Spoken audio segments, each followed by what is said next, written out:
다윗의 인생 중에서 뭐 요새 사람들이 하는 말로 흑역사죠. 사무엘하 11장입니다. 사무엘하 11장. 권력의 정점에 있던 다윗이 하나님 앞에 신실함을 쭉 유지하지 못하고 안타깝게도 사무엘하 11장에서 타락하고 또 범죄합니다. 오늘 본문에 보면 다윗이 왜 이런 범죄에 빠졌는지 그것을 우리에게 잘 말해줍니다. 다윗은 오히려 광야에 있을 때는 그의 영혼이 살아있었고 또 하나님과 신실하게 교제했지만 그가 왕으로서 주변을 평정하고 또 나라가 평안한 중에 있을 때 오히려 그의 영이 잠들어 있었고요. 또 이런 범죄에 빠지게 됐다라는 것입니다. 밧세바를 취하죠. 분명히 다른 사람의 아내임에도 밧세바를 취합니다. 그리고 밧세바가 임신했다라는 이야기를 듣고 자신의 그 죄를 덮으려고 합니다. 그래서 전쟁터에 나가 있던 우리아를 불러들이고요. 그를 집으로 보내려고 합니다. 자신의 죄를 은폐하려고 하는 것이죠. 그런데 햇사람 우리아가 너무나도 신실했습니다. 신하로서 신실한 것은 왕에게 있어서는 너무 귀한 일이죠. 그런데 범죄한 다윗에게 있어서 신실했던 우리아는 오히려 걸림돌이 됩니다. 오늘 말씀 9절에 보면 다윗이 내려가라고 했지만 그러나 우리아는 집으로 내려가지 아니하고 왕궁문에서 그의 주의 모든 부하들과 더불어 잔지라. 내려가지 않고 왕궁문에서 하룻밤 잠을 잡니다. 노숙을 한 것이죠. 그래서 다윗이 묻습니다. 왜 내려가지 않았느냐. 11절에 보면 우리아가 대답합니다. 우리아가 다윗에게 아뢰되 언약궤와 이스라엘과 유다가 야영 중에 있고 내 주 요압과 내 왕의 부하들이 바깥틀에 진치고 있거늘 내가 어찌 내 집으로 가서 먹고 마시고 내 저와 같이 자리까. 내가 이 일을 행하지 아니하기로 왕이 살아계신가 왕의 혼에 살아계심을 두고 맹세하나이다 하니라. 오늘 말씀에 보면 왕인 다윗과 이 우리아가 좀 많은 부분에서 비교가 됩니다. 우리아는 전쟁터에 있었죠. 또 불러서 왔습니다. 반면에 다윗은 왕궁에 있었습니다. 그리고 영적인 상태가 둘이 전혀 다른 것이 보입니다. 오늘 본문에 보면 우리가 느끼는 것이 또 깨닫는 것이 이렇게 신실했던 다윗도 영적으로 잠들어 있을 때 범죄하게 된다라는 것입니다. 그리고 우리아의 상태와 이 다윗의 상태가 그것을 잘 보여줍니다.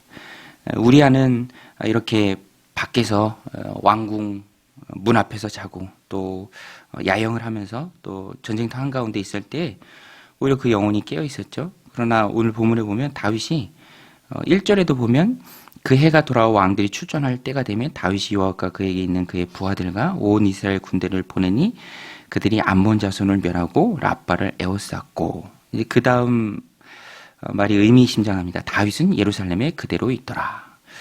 영적으로 또 해이해졌다라는 것입니다. 2절에도 보면 저녁 때에 다윗이 그의 침상에서 일어나 왕궁 옥상을 거니다가 저녁 때에 일어났다라는 말이 다윗의 지금 영적 상태가 어떤지를 우리에게 잘 보여주는 것입니다. 그러니까 오늘 다윗의 실패를 기록하고 있는 사무엘상 11장 말씀을 우리가 보면서 또 붙잡아야 될 메시지는 범죄하도록 정해진 사람은 없습니다. 누구나 다 깨어있지 않다면, 영적으로 깨어있지 않다면 범죄할 가능성이 있는 것이죠. 왕궁에 있느냐 아니면 들판에 있느냐 그것도 중요한 영향을 끼칩니다. 다윗이 오히려 광야에 있을 때는 하나님의 신실한 사람이었죠.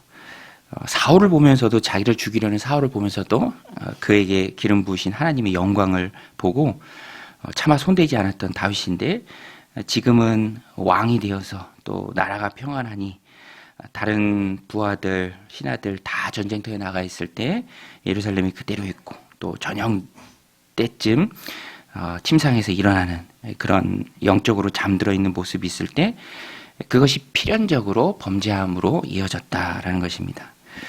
반면에 우리아는 아주 신실하죠. 신실하게 또 왕을 섬기고 나라를 섬기고 그 마음가짐이 있다라는 것입니다. 그래서 오늘 말씀을 보면서 우리가 깨닫고 또 붙잡아야 할 것은 미리 하나님 앞에 기도하는 것이죠. 내가 내 영이 혼탁해지지 않도록 하나님 날 붙들어 주옵소서. 다윗조차도 권력의 정점에 있을 때 부패했다면 우리는 얼마나 연약하겠습니까? 그러니 하나님 은혜 부어주셔서 내가 일평생 하나님의 기쁨이 되고 또 신실한 하나님 자녀로 살아갈 수 있도록 내 상황을 만져주옵소서라는 기도를 우리가 하나님 앞에 드려야 합니다. 절대 권력은 절대 부패한다라는 말이 있죠. 내 상황이 좋아져서 또 모든 것이 넉넉해져서 여유 있어져서 내가 범죄하고 하나님을 떠날 것이라면 차라리 하나님 은혜 주셔서 그런 상황이 되지 않도록 오히려 하나님과의 관계가 더 돈독해지고 더 가까워질 수 있는 그런 영적인 환경으로 또 현실적인 환경으로 이끌어 주옵소서. 항상 영성이라는 것은 현실에 뿌리 박죠. 현실의 삶이 어떠한가에 따라서 그것이 드러납니다. 햇사람이라는 것은 이방인입니다. 그럼에도 불구하고 하나님 섬기는 마음, 또 왕을 섬기는 마음, 또 나라의 신실한 마음이 변함없었던 우리아는 그런 환경 가운데 있었습니다. 반면에 다윗은 이전에 그의 삶이 어떠하든지 지금은 범죄하기 딱 좋은 여러 가지 틈이 있었죠. 그래서 그것을 따라가고 결국에는 범죄하는 것을 봅니다. 그래서 오늘 우리는 이 두 대비를 보면서 하나님 내가 처한 상황, 현실 하나님 만져주셔서 내가 하나님 정말 잘 섬길 수 있는 너무 많이 가져서 타락할 거라면 너무 많이 주지 마시고 혹 너무 없어서 또 하나님의 영광을 가릴지도 모르니 하나님 적당히 주옵소서라는 그런 기도가 있어야 한다라는 것입니다. 실제로 잠언 30장 8절 9절에서 그렇게 기도합니다. 8절 9절에 보면 곧 헛된 것과 거짓말을 내게서 멀리 하옵시며 나를 가난하게도 마옵시고 부하게도 마옵시고 오직 필요한 양식으로 나를 먹이시옵소서. 혹 내가 배불러서 하나님을 모른다 여호와가 누구냐 할까 하오며 혹 내가 가난하여 도둑질하고 내 하나님의 이름을 욕되게 할까 두려워함이니이다. 하나님의 관계를 자신의 부함보다 훨씬 더 중요하게 여긴 귀한 기도입니다. 오늘도 하나님과의 관계가 내 인생에서 가장 소중하죠. 권력의 정점에 취해서 타락할 것이라면 차라리 권력이 없는 게 더 낫다라는 것입니다. 오늘 말씀 마음에 새기고 하나님 은혜 부어주시고 현실의 삶을 꽉 붙들어 주셔서 어찌하든 내가 하나님 잘 섬길 수 있는 그 상황으로 환경으로 은혜 부어주옵소서 함께하여 주옵소서라고 기도하는 여러분들이 다 되시기를 주님의 이름으로 간절히 축원드립니다. 우리 같이 말씀 붙들고 함께 기도할 때 하나님 은혜 주셔서 내가 범죄하지 않도록 내 영혼이 늘 깨어있게 하여 주옵소서. 늘 깨어서 하나님 앞에 기도하게 하여 주옵소서. 함께 기도하며 나아가겠습니다.